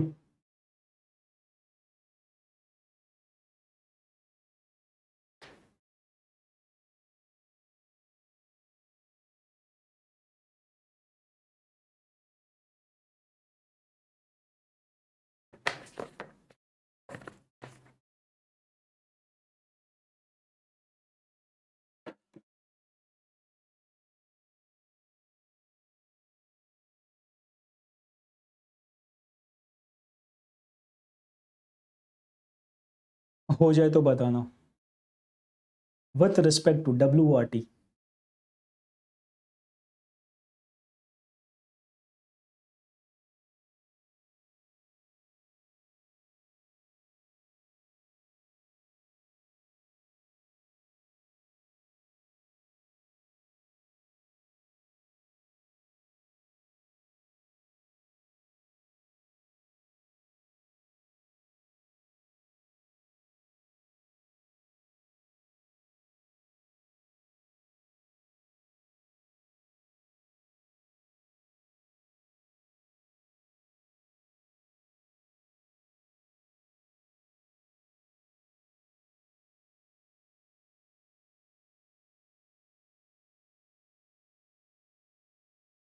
डायरेक्ट कॉस्ट, इनडायरेक्ट कॉस्ट है ना, दोनों एक बार रीड कर लो।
Branch is a costing unit का मतलब कि जब अपने ब्रांच की नज़र से देख रहे हैं तो कॉस्टिंग,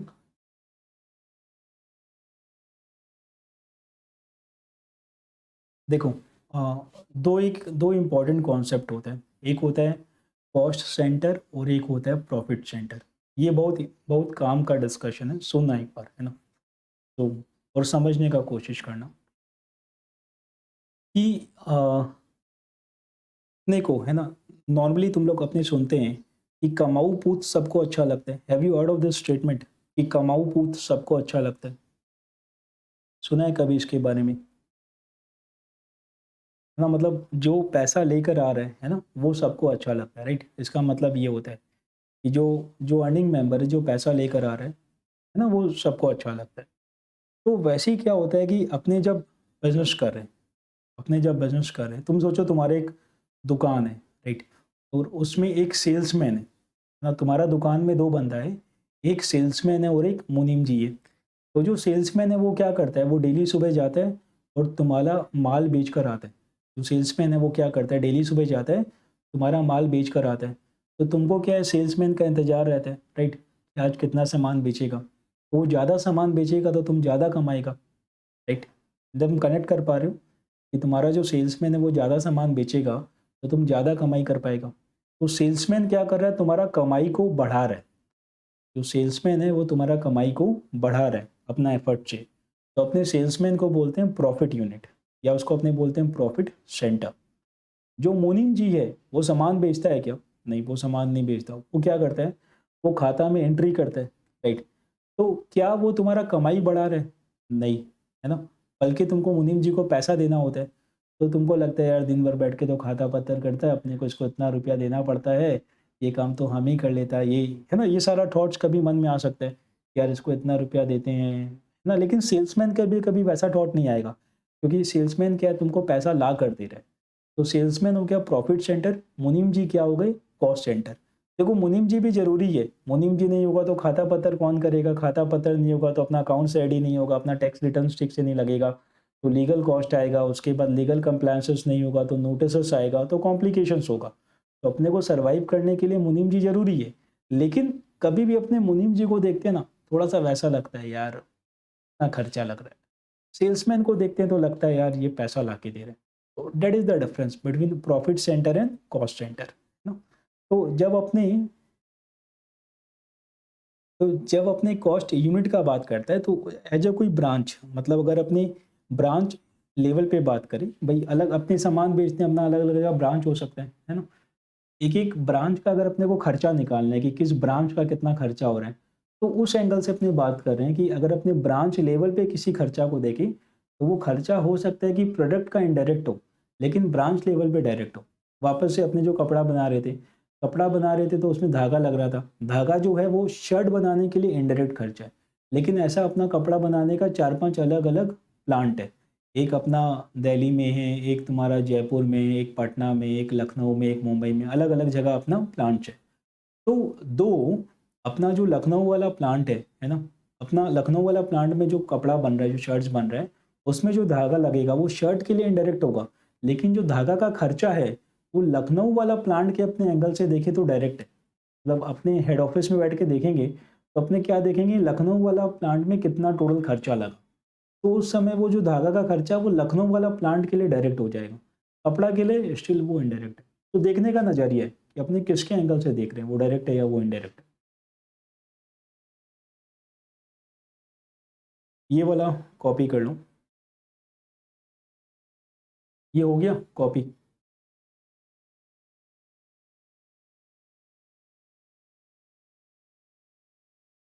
डन, किसी का बाकी नहीं है ना?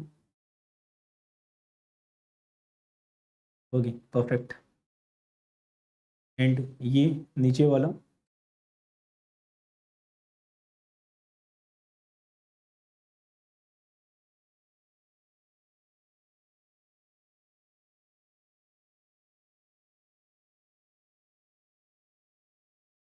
नीचे वाला भी ग्रेट।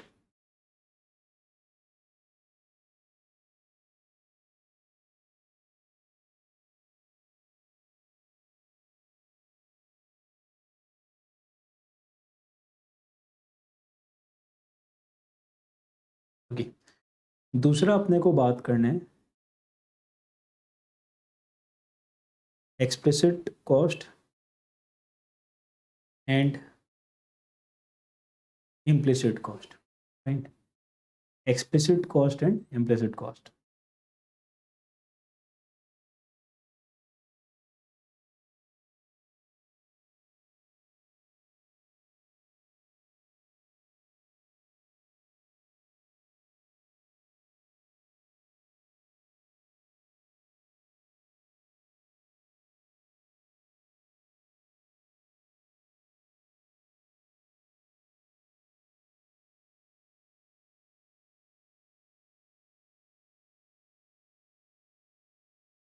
दोनों में फ़र्क क्या होता है? देखो, तो एक्सप्लिसिट कॉस्ट होता है, इसको अपनी अकाउंटिंग कॉस्ट या आउटले कॉस्ट भी बोलते हैं। मतलब वो सारा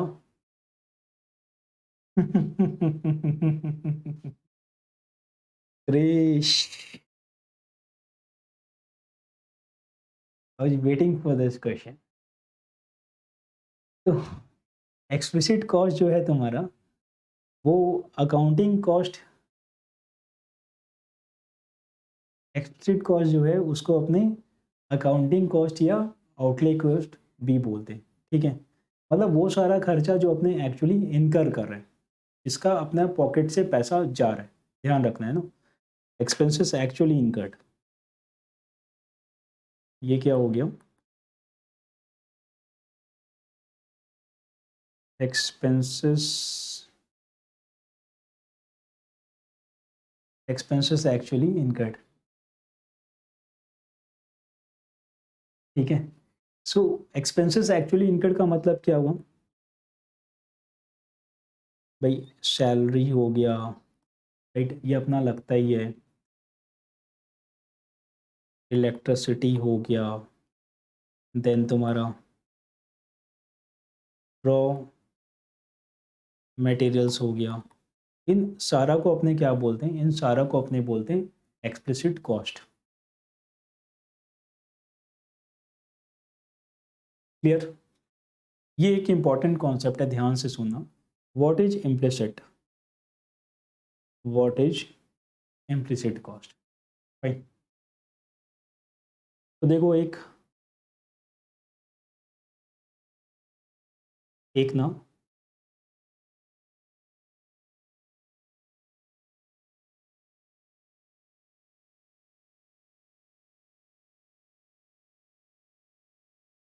सीए है, ठीक है, एक चार्टर्ड अकाउंटेंट है, दिस इज वेरी इंपॉर्टेंट। एक चार्टर्ड अकाउंटेंट है, उसकी सैलरी कितनी है,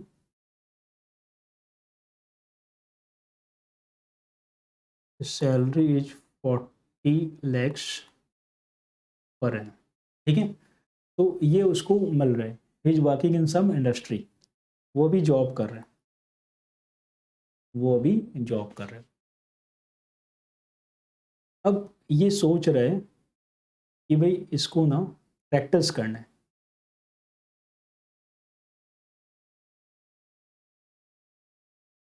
planning to start his own practice, start his own practice. अब अगर ये अपना खुद का प्रैक्टिस करता है ना, ये अपना सीए फॉर्म स्टार्ट करता है, राइट। तो अगर इसको सीए फॉर्म में इन दी फर्स्ट ईयर 10 लाख रुपए का रेवेन्यू होता है, तो क्या ये इसके लिए अच्छा है या खराब है, राइट। ये इसके लिए, अगर इसके लिए 10 लाख का रेवेन्यू होता है, तो ये इसके लिए अच्छा है या खराब है, क्या लगता है।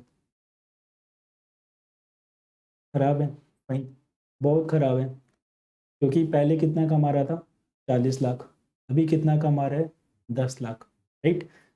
तो अपने दो, ये 40 लाख इसका पॉकेट से नहीं लग रहा है, ये जो 40 लाख है ये इसका पॉकेट से नहीं लग रहा है, फाइन।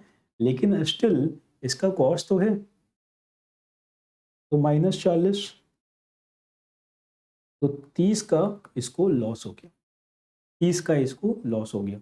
तो ये 40 लाख इसका पॉकेट से नहीं लगा, इसीलिए अपने इसको आउटले कॉस्ट नहीं बोलते कि अपना पॉकेट से लगा, लेकिन ये कॉस्ट तो है भाई, डिसीजन लेने के लिए जरूरी है ना। दूसरा देखो, दूसरा देखो कि अपना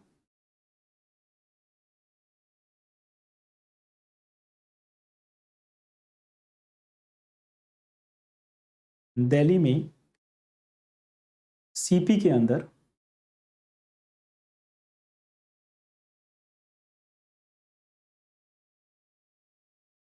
अपनी एक शॉप है, दिल्ली में सीपी के अंदर अपनी एक शॉप है, जिसका रेंट है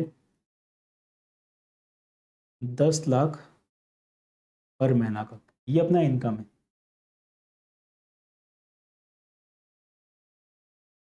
इनकम फ्रॉम रेंट 10 लाख पर महीना। अभी मेरे को लगा कि भाई ये शॉप ना, जिसका भी शॉप है उसको लगा कि अपने क्या करते हैं यहाँ पे कैफ़े स्टार्ट करते हैं। तो उसने क्या किया, इस शॉप में ही स्टार्टेड अ कैफ़े, और कैफ़े से जो वो रेवेन्यू जनरेट कर पा रहा है वो कितना है? कैफ़े जो से जो उसका प्रॉफ़िट आ रहा है वो कितना आ रहा है? 2 लाख पर महीने का। दो इज़ अर्निंग 2 लैक्स, ये 10 लाख इसके पॉकेट से नहीं जा रहा, लेकिन क्या इसको ये कैफ़े कंटिन्यू करना चाहिए?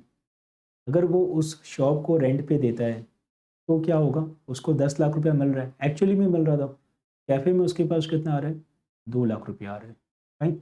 तो अपने यहाँ भी अगर अपने देखेंगे तो क्या हुआ? There is a loss of या इसको 8 लैक्स लॉस पर मंथ।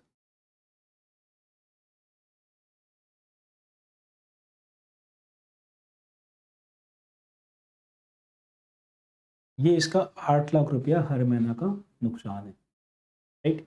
सो ये अपने को समझना है कि इम्प्लिसिट कॉस्ट मतलब वो कॉस्ट जो अपना एक्चुअली में पॉकेट से नहीं लगा, बट वो खर्चा जो अपने कंसिडरेशन में लेते हैं टू टेक डिसीजंस, वो खर्चा जो अपने कंसिडरेशन में लेते हैं to take decision, these are very practical, these are very practical. तो जो अपना इकोनॉमिक कॉस्ट होता है, जो अपना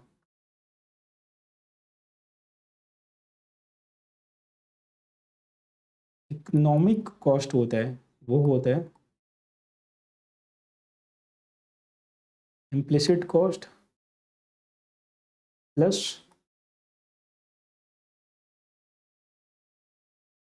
एक्सप्लिसिट कॉस्ट। ये हमेशा याद रखना कि जो अपना इकोनॉमिक कॉस्ट होता है वो होता है implicit cost plus explicit cost. Yes Krish, ये अपॉर्चुनिटी बी हो गया, एकदम हो गया।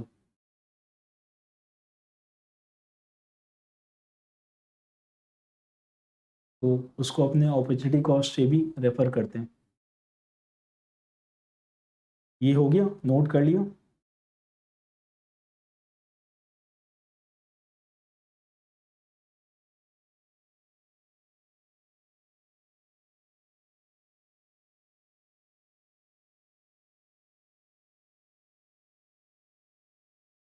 डन पूरा।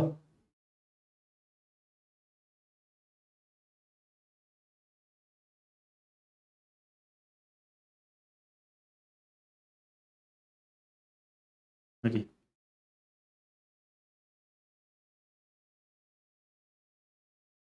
तो ये देखो,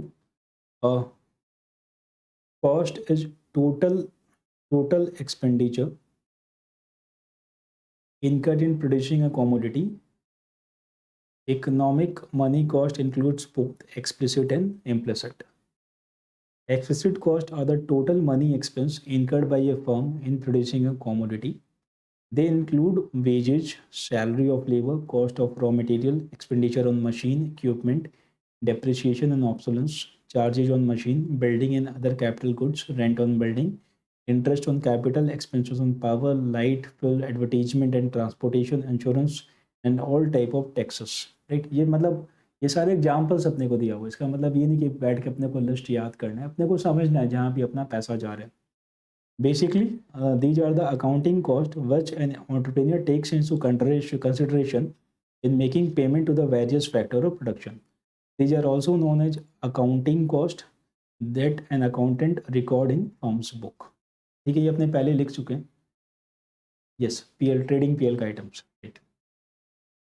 There are other type of economic cost called implicit cost. Implicit cost are the attributed value of the entrepreneur's own resource and services.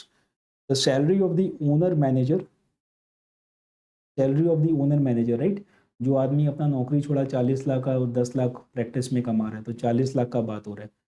वो is content worth having normal profit. ये नॉर्मल प्रॉफिट क्या होता है इस पर अपने कल बात करेंगे, बहुत इंटरेस्टिंग डिस्कशन है और मेरा प्रैक्टिकल लाइफ एक्सपीरियंस है। हम बहुत तकलीफ में था इस नॉर्मल प्रॉफिट को लेके for a substantial period of time जब मैं क्लास 11-12 में था। But doesn't receive any salary, estimated rent of the building, but belongs to entrepreneur. ये जो सीपी वाला जगह है उसका बात कर रहे हैं। Interest on capital invested by the entrepreneur himself at the market rate of interest. तो ये इंटरेस्ट वाला बात क्या है कि भाई अगर अपने पास, जैसे अपने पास ज़मीन था, तो अपने उसको रेंट पे नहीं देके क्या किए, दुकान में ले लिए, तो रेंट का नुकसान हुआ। वैसे ही अपने पास अगर मानो 1 करोड़ रुपया पड़ा हुआ है, तो अपने उस 1 करोड़ को अगर बिज़नेस में लगाते हैं, तो उसको अपने एफडी नहीं किए, उतना का नुकसान हुआ ना। अगर अपने 1 करोड़ को एफडी करते, तो वहाँ से इंटरेस्ट आता, बट क्योंकि बिज़नेस में लगा दिया, तो वो इंटरेस्ट नहीं आ रहा, तो वो अपना नुकसान हुआ, राइट? तो एफडी का पैसा हो गया, रेंट का पैसा हो गया ज़मीन का या प्रेमाइसेस का, या मैं कहीं काम नहीं कर रहा उसका मेरा जो सैलरी का लॉस हुआ, ये सारा एकदम परफेक्ट एग्जांपल है इम्प्लिसिट कॉस्ट का।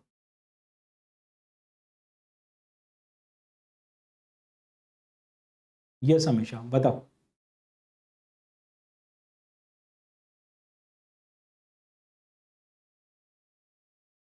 सपोज मेरे को एक शॉप किसी रिलेटिव से मिलता है विदाउट रेंट, तो वो इम्प्लिसिट कॉस्ट होगा क्या? बिकॉज अगर वो मेरा रिलेटिव नहीं होता तो मेरा रेंट लगता। नहीं हमेशा ऐसा नहीं है, वो एक्चुअली में क्या है कि तुम्हारे लिए कॉस्ट ही नहीं है, क्योंकि अगर तुम धंधा नहीं करता, तो क्या वो रिलेटिव तुमको देता? तुम उसको इस हिसाब से देखो कि अगर तुम धंधा नहीं करता, तो क्या वो तुम्हारा रिलेटिव तुमको शॉप रेंट पे देता? Right? If answer is yes कि तुम धंधा नहीं करता, फिर भी तुम्हारा रिलेटिव तुमको शॉप रेंट पे देता, इसका मतलब क्या है? वो बहुत दयालु रिलेटिव है, वो तुमको अपना जगह जो है गिफ्ट कर दिया, तो तुम्हारे लिए वो इम्प्लिसिट हो गया। नाउ यू कैन एनालाइज कि उसको रेंट पे लगाना है या धंधा करना है। बट वो तुमको जगह इसीलिए दे रहा है क्योंकि तुम बिजनेस कर रहे हैं ना, तुमको इनकरेज करने के लिए कि तुम धंधा कर लो, तो वो इम्प्लिसिट नहीं है, क्योंकि अगर तुम नहीं करता तो वो तुमको नहीं देता। Got it? हाँ शुभम ऐसा भी करता है, तो हमेशा इज़ वेरी फॉर्चुनेट कि उसके ऐसे रिलेटिव्स है। भगवान ऐसे रिलेटिव सबको दे। नहीं नहीं, नॉर्मल प्रॉफिट का क्रिश वो कहानी नहीं है, नॉर्मल प्रॉफिट का विल डिस्कस। ठीक है, सो क्लियर है क्या है ये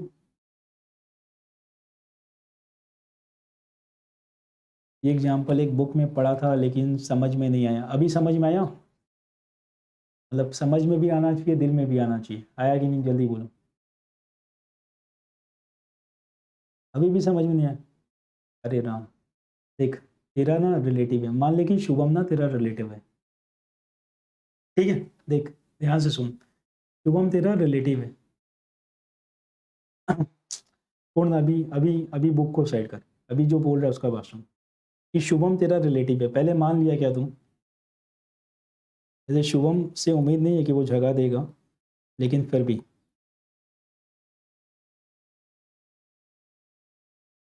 ठीक है, ये शुभम है।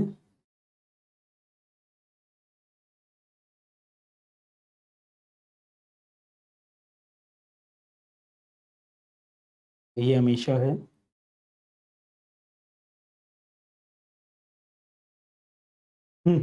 माना रिलेटिव है, ओके मान लिया।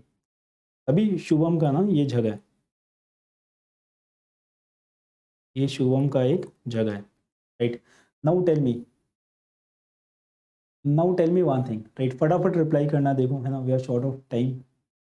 फटाफट बताना कि शुभम तुमको जगह गिफ्ट कर दिया क्या? शुभम तुमको जगह गिफ्ट किया क्या? शॉप गिफ्टेड अनकंडीशनली, हाँ या ना? नहीं, ऐसा नहीं है, ऐसा नहीं है, राइट? तो वो तुमको जगह क्यों दिया? वो तुमको जगह क्यों दिया? वो तुमको जगह दिया क्योंकि अमीषा को एक कैफ़े खोलना था, ठीक है? तो कैफ़े के लिए वो तुमको फ्री में शॉप ऑफर्ड फॉर फ्री, ठीक? बिजनेस कंडक्ट करने के लिए दिया, राइट?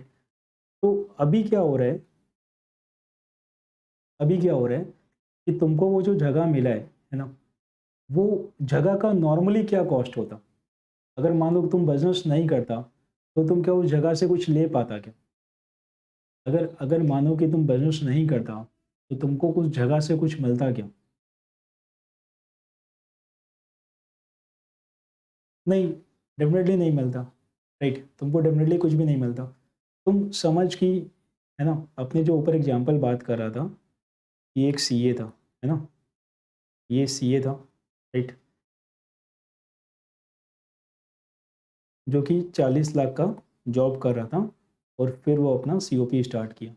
मान ले कि ये सीए नहीं है, मान ले कि ये सीए नहीं है ना, ये कोई नल्ला आदमी है। ये नल्ला आदमी पता है तुमको, मतलब जिसके पास कोई काम धाम कुछ भी नहीं है ना। और ये जो है ना, ये दिन रात नौकरी ढूंढ रहा है, इसको कोई नौकरी मिल ही नहीं रहा है, राइट, मतलब दिन रात कोशिश कर रहा है, इसको कोई भी नौकरी नहीं मिल रहा है। तो अगर अभी ये अपना कोई काम करता है, उसमें इसका 10 लाख रुपया आता है साल का, है ना, इसका 10 लाख रुपया साल का आता है, तो उस केस में तो इसका कोई इम्प्लिसिट कॉस्ट नहीं है ना। अपने नॉर्मली क्या बात करते हैं कि कोई एंटरप्रेन्योर है, वो सैलरी जो अपना फोरगो कर रहा है क्योंकि वो काम नहीं कर रहा है कहीं और, वो क्या हो गया उसका इम्प्लिसिट कॉस्ट।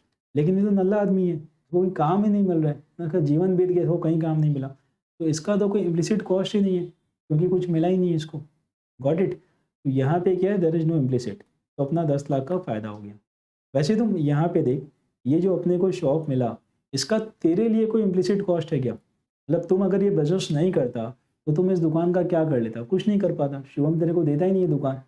शुभम अभी भी दिया कि नहीं दिया वो डाउटफुल है, बट स्टिल शुभम अभी तेरे को दे दिया, लेकिन तुम नहीं करता तो नहीं देता, तो तेरे लिए कोई इम्प्लिसिट कॉस्ट तो इसका है ही नहीं ना।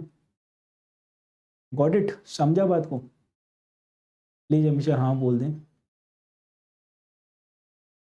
Thank you so much. चलो तो अपना अपने बात किया कि जो कॉस्ट होता है वो आउटपुट का फंक्शन होता है, right, and it depends on many factors.